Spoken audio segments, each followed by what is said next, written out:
दिखाई दे रही ये तस्वीरें अंबाला की हैं, जहां पर हरियाणा के परिवहन मंत्री असीम गोयल ने अंबाला में चुनाव कार्यालय का उद्घाटन विधिवत रूप से किया। इस कार्यक्रम की शुरुआत हवन यज्ञ कर की गई।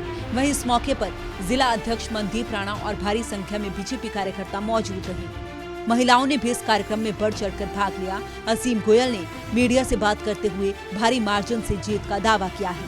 बड़ा उत्साह इस बार अंबाला शहर भारतीय जनता पार्टी के कार्यकर्ताओं में है। उनका लगातार जिस प्रकार से जनसंपर्क हो रहा है, लगातार जिस प्रकार से वो काम में लगे हैं, निश्चित रूप से तीसरी बार लगातार भारतीय जनता पार्टी के नाते इस बार अंबाला शहर विधानसभा से कमल का खिलना तय है।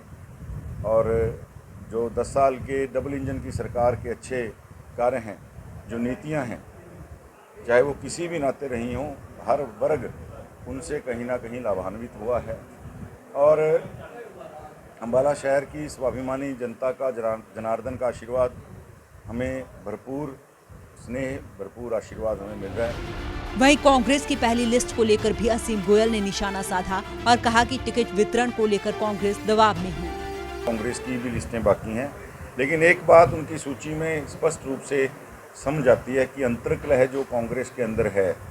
पहली सूची के अंदर जिस प्रकार से उन्होंने केवल सिटिंग विधायकों की 2-4 सीटें और डिक्लेयर की हैं, जैसे मैंने कहा उनका इंटरनल मामला, लेकिन अंतर्कलह और दबाव इस सूची के अंदर साफ दिखाई देता है कि कांग्रेस जो है बहुत दबाव के अंदर इस सूची को जो है जारी किया और आगे भी दबाव उनके ऊपर रहने वाला है।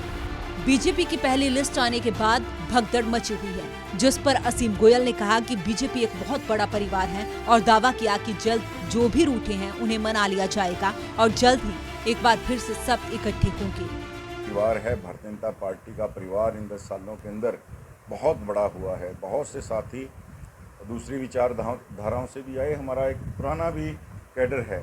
और मैं इतनी बात जरूर मानता हूँ कि भारतीय जनता पार्टी की रीति नीति के अंदर जो ढला हुआ कार्यकर्ता है वो कभी भी पार्टी की विचारधारा के खिलाफ नहीं जाता।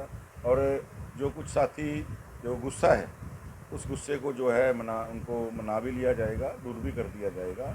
अंततः आप देखिएगा, जैसे मैंने कहा, बड़ा परिवार के अंदर कुछ बातें उठ जरूर सकती हैं, लेकिन उनको जो है शांत भी करती है। वहीं दूसरी तस्वीर पंचकुला से सामने आई, जहां पर विधानसभा चुनावों के लिए बीजेपी ने ग्राउंड जीरो पर तैयारियां शुरू कर दी हैं। इसी कड़ी में पंचकुला बीजेपी उम्मीदवार ज्ञानचंद गुप्ता ने हवन के साथ चुनाव कार्यालय का उद्घाटन किया। इस मौके पर केंद्रीय सूचना प्रौद्योगिकी राज्य मंत्री जितिन प्रसाद भी मौजूद रहे। केंद्रीय मंत्री जितिन प्रसाद ने कहा कि जिस प्रकार से केंद्र में तीसरी बार बीजेपी की सरकार बनी है, उसी तरह हरियाणा में भी तीसरी बार बीजेपी की सरकार बनेगी।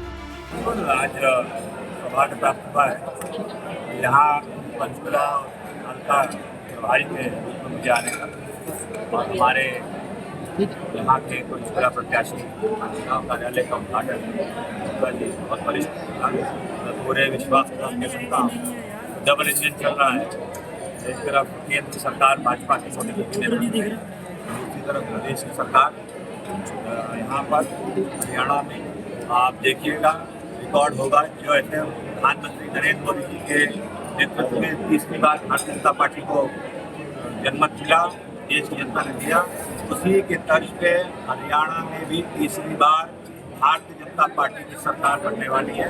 हरियाणा में चुनावों को लेकर सभी दल एक्शन मोड में नजर आ रहे हैं। आपको बता दें कि हरियाणा में 5 अक्टूबर को चुनाव होने हैं और 8 अक्टूबर को नतीजे आएंगे। बहरहाल देखने वाली बात ये होगी कि जनता किसके सिर पर जीत का ताज पहनाती है। सूर्य समाचार के लिए अंबाला से नरेश सैनी और पंचकुला से तारा ठाकुर की रिपोर्ट।